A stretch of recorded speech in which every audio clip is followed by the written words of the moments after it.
Guitar Center is going to have a really hard time selling this thing to somebody, especially if they're playing it in the store. I mean, and it's kind of a shame because it looks cool. I really do like it. Like immediately when I saw it, I was like, buy it. Didn't even think anything about it. As it stands now, this guitar is completely, utterly unplayable. It is trash.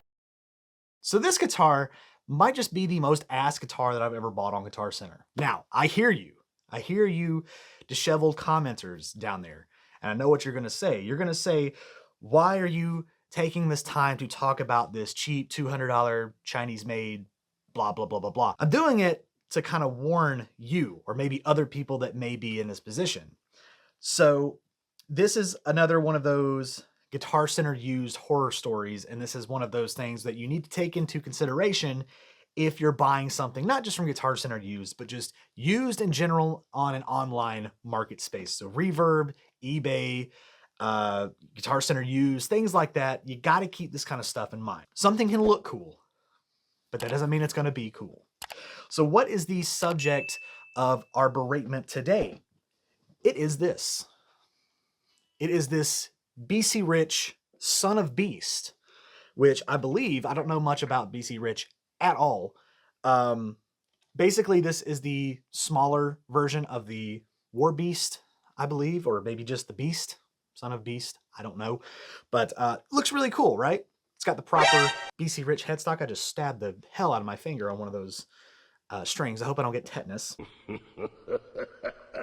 Anyway, it's got the proper Widow headstock up there, which I like. I don't like the weird hockey stick banana pointy headstock that they got going on sometimes. Don't like that.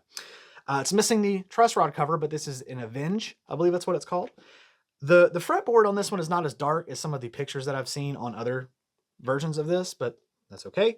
And then coming down to the body, obviously, it's this massively pointy, edgy as hell body, finished in black with the red bevels or binding, whatever painted there. The body is in rough shape on this one, which I knew that going in, but it's a little bit rougher than I thought it was. It's got some extra dents and dings on it. But again, that's never really bothered me all that much. As long as like, you know, this part is gone, like broken off completely, I really don't care. It just means that I'm adding my own scars and scratches to it. And if it gets dinged up more, I don't care because it's already beat up. It's got a single BDSM humbucker because we just got to be edgy as hell at BC Rich. In the bridge here, it's all you got. It's hardtail, one volume that does not coil split or anything. So it's set up to be like an awesome beginner's shred machine or just like an awesome mod platform. And it is a bolt-on, by the way. So again, the positives of it, which we'll get to the thing, it's the body looks cool.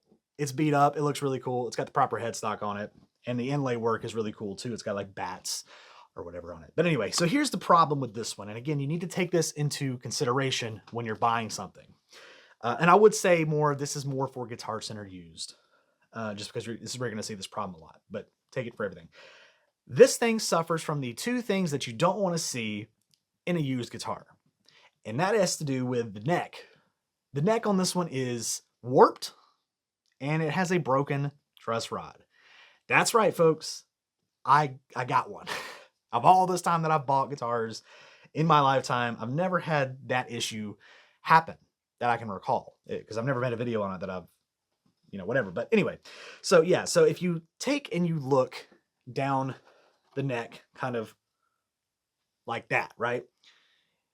You can tell that from the body going up, you can tell that it literally goes like this. It like snakes up, and that is not good.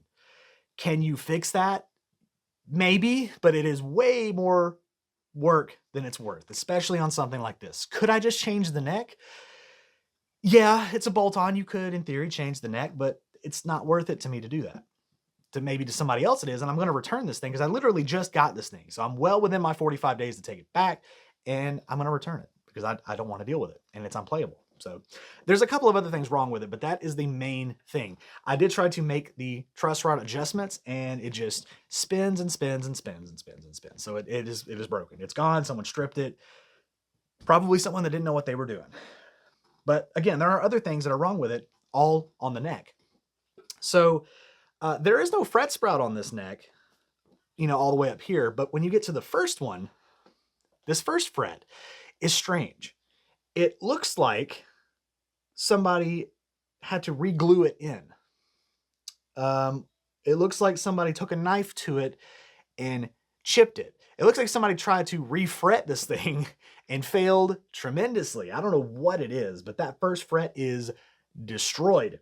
It is not seated correctly at all. It looks like they put too much fret up on the bass side, so it was sticking out terribly right here. I did do them a favor and sand it down or file it down just a little bit, but that was all the work that I'm putting into this thing. The nut is seated incorrectly. Again, on the bass side, it's sticking up way too much. And then something that I actually noticed before I started filming this video, the first 4 frets on the bass side, where like the first 2 strings are here, or the 5th and 6th string, if you're being technical about it, they're flat. The frets are flat.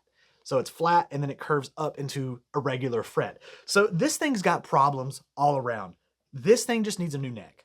If somebody really wants to take this and have a really cool body with a replacement neck of this, by all means, you could do that. As it stands now, this guitar is completely, utterly unplayable. It is trash.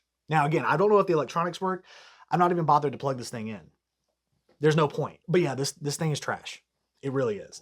And it just kind of, again, goes to show the perils of buying something online when you don't play it in person.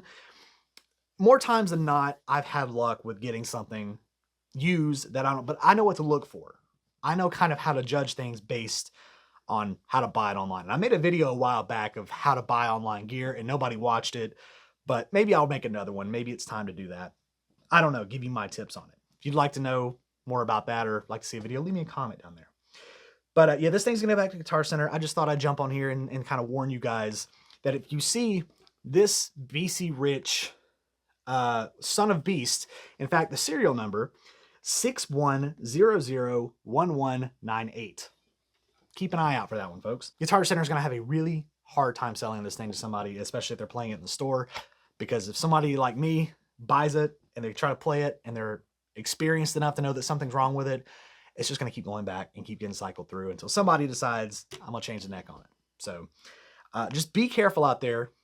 Maybe this is a testament to really show that, yeah, all those cheap BC Rich guitars that they made back in the day were really just trash. I mean, and it's kind of a shame because it looks cool. I really do like it. Like immediately when I saw it, I was like, buy it. Didn't even think anything about it. So it is what it is. Keep that in mind. Again, if you're browsing Guitar Center used, or if you see this thing come up on any other sites, Music Go Around, or again, Reverb, eBay, things like that. It is what it is. And I'm sorry for anybody that wastes their time on this or wastes their money on it. So tried to warn you. Anyway, thank you guys so much. My name is Jonathan. Thank you for joining me on my Pink Room of Doom for this video. Make sure you subscribe, leave me a comment, and answer those questions. There goes my wife's phone. I'll talk to you guys in the next video.